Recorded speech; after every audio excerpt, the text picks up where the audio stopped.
Today, Mark and I will go into where are all the marketing processes and playbooks. Really interesting topic. We're fascinated by this idea of why do sales and product and the more mature segments of business have such defined playbooks and even individuals designated to those playbooks.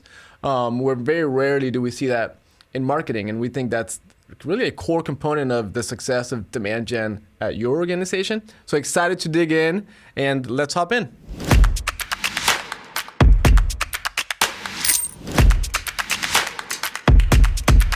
Welcome back to the Conversion Stack with Daniel Sosa, CEO of OM, and me, Mark Bunker, What's lead up? designer.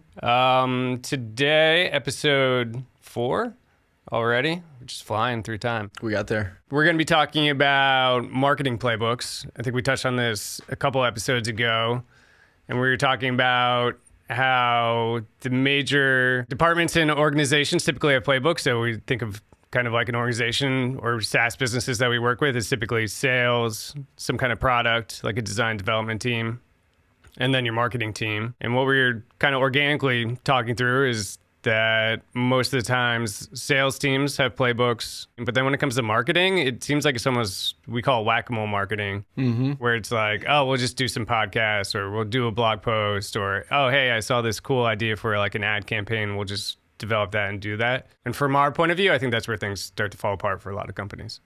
So maybe you can intro to us what you see as playbooks and kind of what you see with a lot of companies that we work with. What's unique about playbooks in marketing, to me, is we as a company, we're so solely focused on marketing that it's pretty natural to us to have processes and playbooks for marketing. It's what we want to be the best at. But through our discussions and doing this podcast together, we realized we got to this point of realization where why is it that such an important function of business doesn't have playbooks and workflows as often as you do with sales teams and product teams. I think it's pretty funny because I always think of us as being like unorganized traditionally to a certain point of like we started as just 2 of us or 3 of us and we're just like trying to get stuff done, and we've like evolved into playbooks and systems. So I almost like expected moving into like bigger companies that had like a already established marketing department that they'd have all these things. Yeah. And they didn't at all. I feel that way as well. Like we're never satisfied. So Right. we look, when we're in the day-to-day, we look at our business like, man, we have so far to go to get to that level of process that we achieve for. But then we go into these businesses and we're light years ahead of them. Yeah. I think we've talked a lot of times, no matter how successful a business is from the outside, no matter when you get inside, it's organized chaos. Yeah. I think the sales team is probably like reined in that organized chaos into some system that works, right? I think design and dev has done that so that you can actually get stuff done, right? And now marketing is kind of like the next frontier. Why do you think that marketing doesn't typically have the playbooks that sales and even product teams do? Yeah, it's funny. I was looking through our notes last night, and the one thing I wrote down is that marketers are the new designers. When I was looking through some of your notes of like anybody with an Instagram account can be a designer. When I was coming up maybe 10 years ago and doing contract work and stuff, it was always this conversation of there's a lot of emphasis on design probably 10 years ago of how it can change a product and UX can change everything and really grow your business. But then I would meet with people and it's, oh, my son knows how to use Photoshop. Why can't he just do it? It's just about making things look good. And I'd be like, oh, you don't understand design and the power of design. And people talk about it, but then they revert to their son doing it. And I hear conversations now talking to you where everybody with an Instagram account is a marketer, right? And then we're trying to go in and explain our value, and we obviously charge more than your cousin on Instagram. But now you're just kind of like, oh man, like everybody's a marketer and my skill sets, So I just kind of saw those parallels. So I don't know if it's the next evolution of business, heavy sales focus, and then there's heavy design focus of this. The UX thing probably came with like cell phones and realizing like these interfaces were new and how powerful they could be. Yeah. It's more than collecting email addresses, right? And maybe that's where we're still kind of stuck of, hey, we just want clicks and we just want email addresses. How are you guys different? Or maybe whatever we can do to just get those email addresses is fine. Where in the past with design, it was like, oh, if it looks pretty, it's fine. And then people realized it had to be more than that. Yeah. So I don't know. I was just kind of thinking about, are we in that transition where people are realizing that, oh, marketing is more just like more than clicks and actually has some kind of basis to it of trying to figure out how to do things instead of just ad hoc. How can we pick up as many email addresses as possible? Yeah, I mean, that one makes a ton of sense to me. We think a lot about business maturity and even segment maturity, where they're like components inside a business. And your analogy to design is really interesting, right? 10 years ago, the internet was new. If you had a website and you had a way to engage, that would have been enough. Right. Then the internet became so important and so mature that anything other than flawless user experience is unacceptable. Designers and design teams and creative teams had to evolve to make sure that they can execute flawlessly. In marketing, it was okay to just do Google Ads. Right. It was okay to throw a bunch of buttons on your website and hope that someone just clicks one. Yeah. But now we're getting to the point where the user is so mature that if you're not evolving past that, you're not going to get the results that you're looking for. Right. Just running ads and having basic SEO isn't enough. Yeah. And writing blog posts isn't enough. So I think that concept of maturity then translates really interesting to our worldview of Playbooks, because it's not a mature and understood business function, right? So sales is mature and understood, and we rarely go into a company. Honestly, I can't remember the last time we engaged a new company that doesn't have sales playbooks. It's just standard. Right, but then how many times do we go into a company and they have any kind of process for marketing? That's my point. We see that with sales. We see that with product teams, right? They have scrum masters. They have project managers. They have people dedicated to their playbooks. Yeah. But maybe in my career, I've ran into 2 organizations that have marketing playbooks and defined processes. So what's an example of a playbook?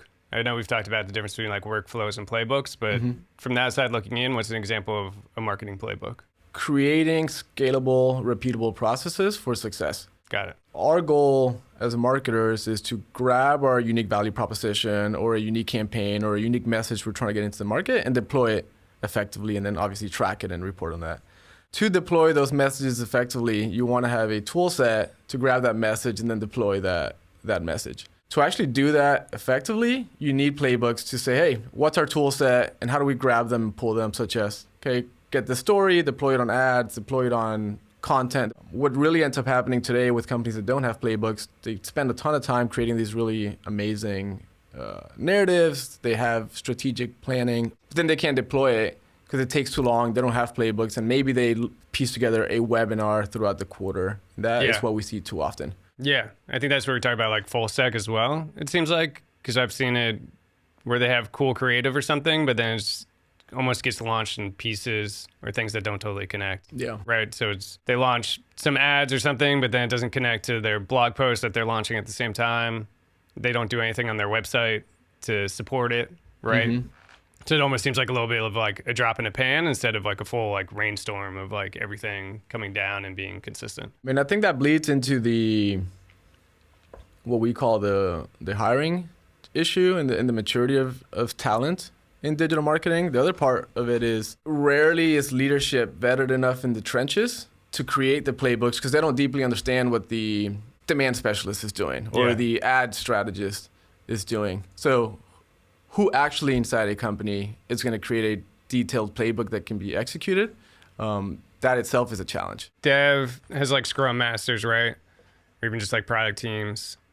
Like I assume, I know there's different sales kind of theories or processes, right? Mm-hmm. But marketing, it doesn't even seem like that's a thing. Absolutely, and that's one of the things that we want to impact in the world is that. Why do I go to LinkedIn and see all this super high level successful marketing strategies, but deploying that at the ground level is information there is non-existent. Yeah. And we want to try to support that. The areas that you do kind of see playbooks, they're always very lightweight. Most playbooks that I see in marketing are time-based. It's always content calendars and social media calendars. So it's very like executional and pieces like that have to be time-based. Right. But what about like complete campaign deployments?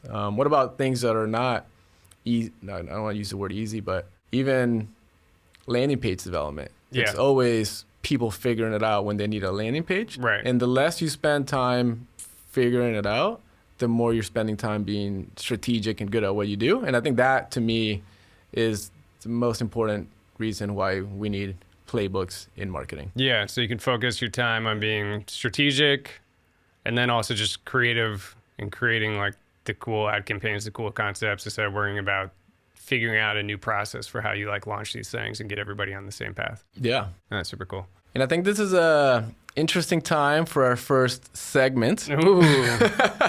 We're rolling out 3 segments today, and this one is called the Stack Stat. All right, hit And me we're with some going to stats. touch on stats specifically related to the topic. So today, interestingly enough, Maybe you give me a stat and I'll say true or false. ooh. Marketing playbooks are only used by 51% of businesses. Who are you citing on that fact? Well, I'm waiting for the true or false. And then, The true or false? and I then I'll get back to you. want the who said that as well. 50. So you're saying 51% of businesses do not use marketing playbooks. 51% of businesses do have marketing playbooks. I'd say false. I think 5% of companies have marketing playbooks. Yeah. Well, actually, don't have to answer this. So I don't have a stat here. And what I wanted to do for the stat on this topic, since we don't actually have this stat, although it sounds like a good LinkedIn poll for us to run, we know that 80% of prospects that we engage have sales playbooks. Yeah. And even that, I would say the only reason it's 80% is because we do work with some early stage startups. Yep. Most of our mature companies, I would say it's 95%. Right. But maybe 1 or 2 of the companies that we've engaged in the history of this business have had any type of marketing playbooks. Right. The interesting stat today is the variance between sales playbooks and marketing playbooks, especially in a world where almost every company we engage with is starting to consolidate all of that into revenue department. And it's definitely something that I'm curious about and want to dig deeper into what that data actually looks like, and hopefully we can begin to impact that. Yeah, no, that's cool. Let's get a LinkedIn poll or something on who has marketing playbooks. Yeah. It's out of our probably 50 clients that we've had over 5-6 years. Was it 2? You know, we work with some early stage companies, but then also some very mature companies. Is it almost because like you have to have sales, right? If you don't have sales, you're not making, like, you have 0 revenue, right? Mm-hmm. And you almost have to have a product because you need to like deliver something to people, right? They pay you money, you have to hand them something. Yep. And if it sucks, they're going to unsubscribe. Is it just marketing now? Is it falling by the wayside of just, is it like an afterthought?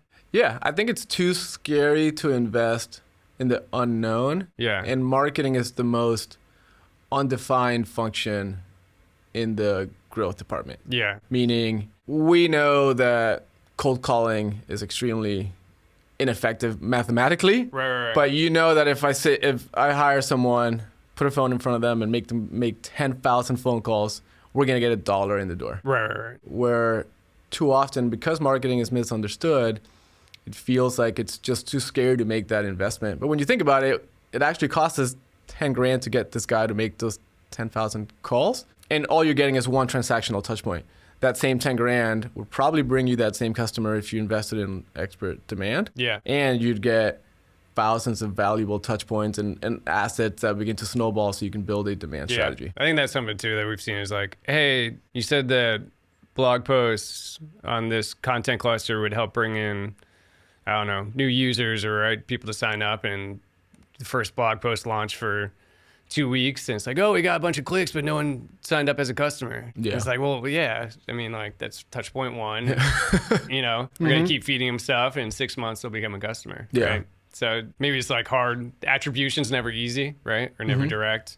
And then also when you get kind of to a more mature company, it's about building brand. I know they'll come out with reports of Coca-Cola's brand is worth X amount of billions of dollars. And it's like, how do they even calculate that? Yeah. Right? Like that's just, you know, if they just change their logo and their color, like would they lose billions of dollars? No, I don't know. It's always just such like a fuzzy number. I think even for like smaller companies, it's even more ambiguous of like, what's our brand worth? Right? I wonder what would happen to Apple's market cap if they switched to a pair. Yeah.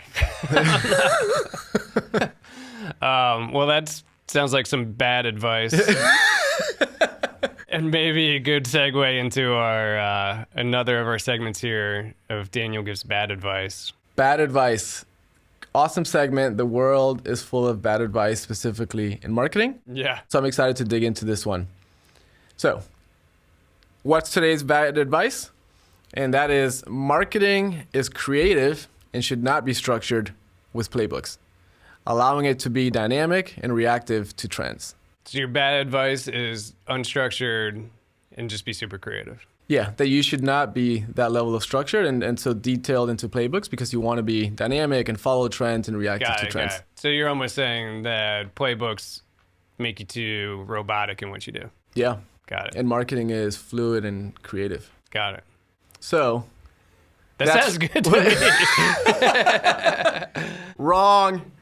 Our belief and my belief is that by having playbooks and systems and actually having a robust tool set, you can deploy creative and timely marketing much more faster and effectively. So my goal is not to like lock the marketer down to not be a free thinker. My goal is to give the marketer and the team the tool sets, so when that level of creativity and or even timeliness happens, they instantly have a tool set and a process to distribute that into the marketplace. Yeah, no, I agree 100%. We talk about it a lot on the design side of, I think people envision creative people as just, I don't know, all over the place thinking of like zany ideas and whatever, right? But none of that ever, maybe an artist is that way, but for like creatives in the business world, like you need some kind of like brief or some kind of structure like to work within to think of crazy ideas, or else they're all just going to be out in left field and be impossible to implement, and all these other, might be a good idea at some point, but impossible to make happen. I feel that happens on the marketing side too without playbooks. Is like, oh, we have this great idea, and then you go like chasing it down